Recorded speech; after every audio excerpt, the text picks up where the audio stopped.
This is what summer is all about. This makes up for those nasty winters we have. Over here we have a 2012, no sorry, this one is a 2011 Triumph 675. It belongs to one of my comrades at work. So I brought it home in, what is it? August to do some work on it. It's been sitting here since. I don't know if he forgot he's here, which I doubt very much, but I guess he's just too busy to come and pick it up. And while it was here trying to fit it in the garage with 2 other cars and another bike, as you can see, the mirror got pushed in a little bit too far, broke the windscreen. So now the windscreen has to be replaced. This one hasn't had much work done to it yet. We did the levers on it. That's pretty much it. We tried to put LEDs in, but they were a little bit too big. We're gonna have to source out some smaller ones. Not much been done to this one, as I said. The rear pegs painted black. I don't know if he's gonna do anything with it, but we'll wait and see. Maybe he might sell it, who knows? If he's gonna sell it, I'll let you guys know. Maybe one of you might be interested in it. This one over here is mine, which is a 2012 GSXR 750, and I love this thing. I just can't wait to get on it after some long ass winters, cold ass winters. I just want to get out there and ride. This one, I've done a lot to it. I did HID lights, I did bar ends, levers, frame sliders, hot bodies, megaphone exhaust, fender eliminator. But for now, for today, we're going to be changing the battery on this one because it was sitting for a week.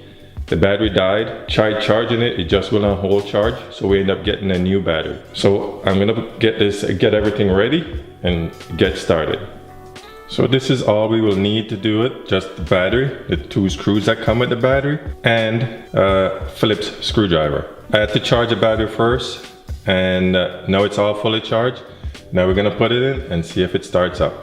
So first we're gonna unlock the seat.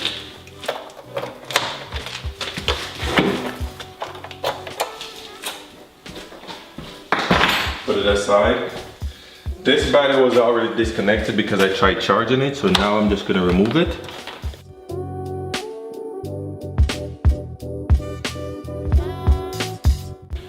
There we go.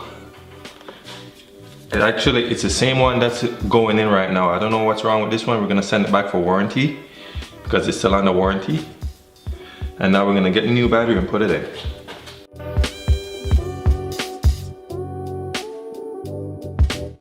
So now we're gonna hook everything back up.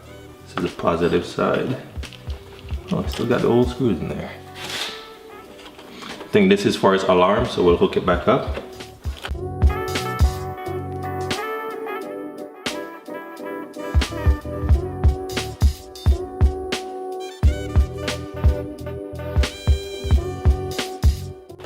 Let's take this one out.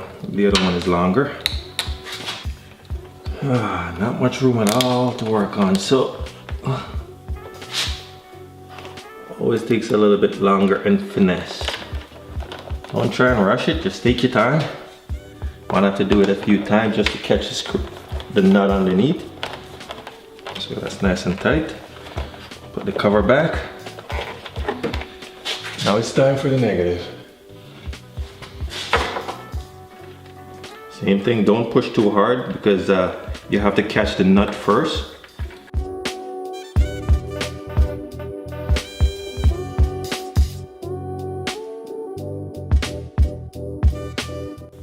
It's right there, but just likes to be finicky. There we go. Nice and tight. Let's start her up and see if it starts.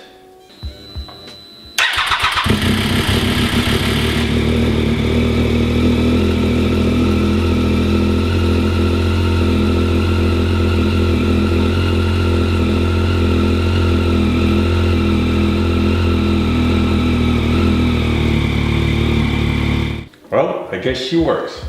I don't want to rev it too much because it's been sitting there all winter. It needs an oil change, so does mine. But also I have to do the HID headlight on mine. One of the bulbs are blown, so I'm gonna go ahead and do it right now.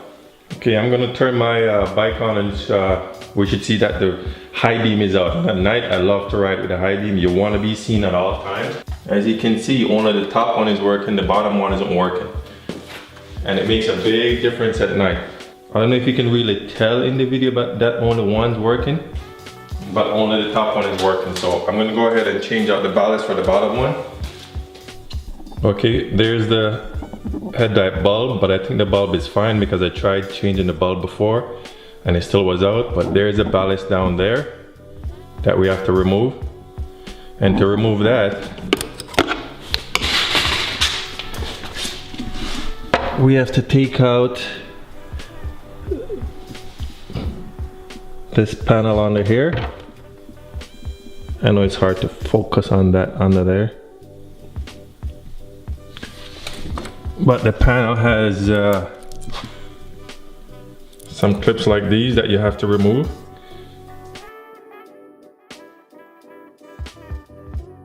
Okay guys, once you remove all the clips from underneath, you have to remove this, the one on this side in the front and the one on the other side in the front, because this little piece here, it holds the panel underneath. So you have to remove these two screws before you can drop the panel. Now with the panel down, as we can see, and if you can, there's the ballast. So now I'm gonna go ahead and unplug it. I also have double-sided tape on there, so I'm gonna have to pry that off. But I'm gonna try out the other ballast first, just to make sure that there's nothing wrong with this one, which I think it should be the ballast. Okay, so let me test out this ballast first before I go ahead and remove everything. Unclip one here, unclip two here, plug this one back in here.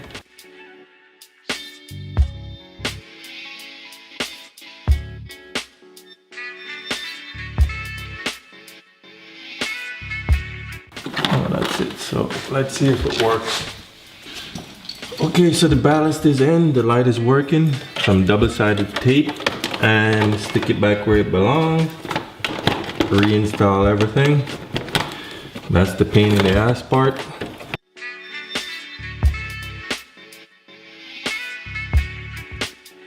I'm gonna reinstall everything, then come back and finish off, because all you're gonna be seeing now is just my head. Okay, the high beam is on and running. I don't know if you can tell before, but the bottom is not as dark and it's twice as bright. Okay guys, so when it comes to maintaining a bike, one thing they suggest is that you wash the bike often. When you wash the bike often, you get to see little things. I know, I haven't washed it in a while and leave the lights running. Yes, I know. So finicky. As I was saying, when you wash the bike off, then you get to see little things that are wrong with it. A cut in the tire, low brakes, just, you know, cracked hose, anything. So if you, especially if you ride a lot, try to wash it as often as possible. Plus a clean bike looks way better. Now, the person that owns this bike, I'm not calling any name, told me, hey, I don't have any back brakes. Well, let's see if we can get to show you why. These are what they're supposed to look like. This is what came off his bike. This is what one with meat on it looked like. It's supposed to wear it on to this groove, but as you can see, this was down all the way to the plate. There is nothing left of this. You're not gonna get any form of stopping power with this. No good. So if you were washing your bikes more often, you would look at the brake and see, wow, my brakes is low. Or you can feel it sometimes, but sometimes you can't. This is what happened. So this is one of the reasons they suggest you wash your bikes often and just take a quick once over. If you don't have time to do it in the morning, do it when you finish riding the night before or the previous time to that. The next thing was the tires on this thing. The front one had 15 pounds of air in it. That's nothing for a motorcycle.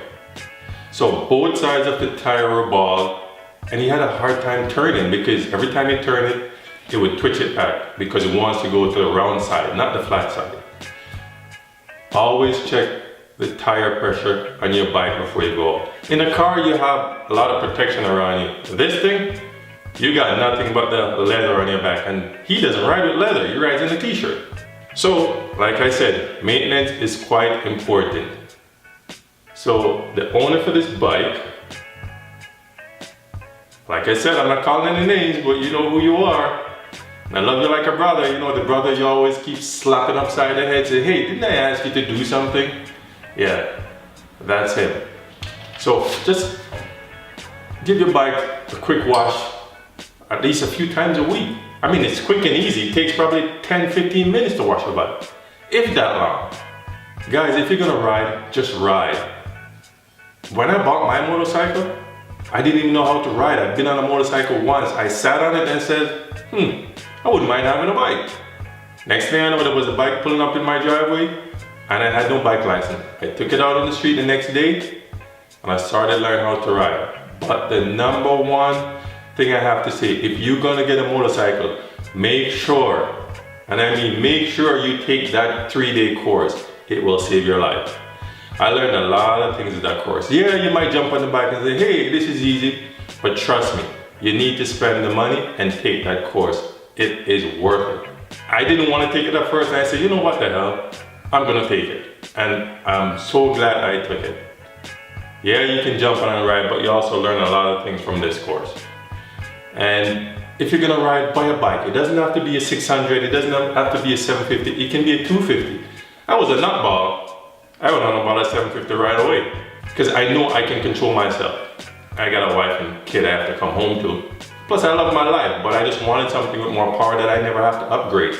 Some people, you don't know if you're gonna like it, so they don't want to spend the money. Some people go out and buy new bikes. I wouldn't recommend you buy a brand new bike because you're not getting a value for your money. When I bought this thing, it was 3 years old and I paid like half the price for it. We're barely any kilometers on it. If you have the money to spend, go ahead. Do what you want, but some sound advice is always buy a used bike because you might drop it one or a few times. You don't want to drop a brand new bike. And if you buy a bike, the first thing to do is frame sliders. These are the most important. It saves all of this and all back here. Because you know, you're a new rider, you might fall 1 or 2 times as I said, but this will protect you from damaging your fairing. And you're gonna say, oh man, why didn't I? For the price that these cost and what it costs to put them on, it's nothing compared to buying new fairing and getting them painted. It's 100% cheaper. But guys, don't worry, oh, I don't know how to ride. I don't this, I don't, I'll stop the whining. Just jump on the bike and ride, because once you do, there's no turning back. And that's it, guys. That's it for this episode. Laters.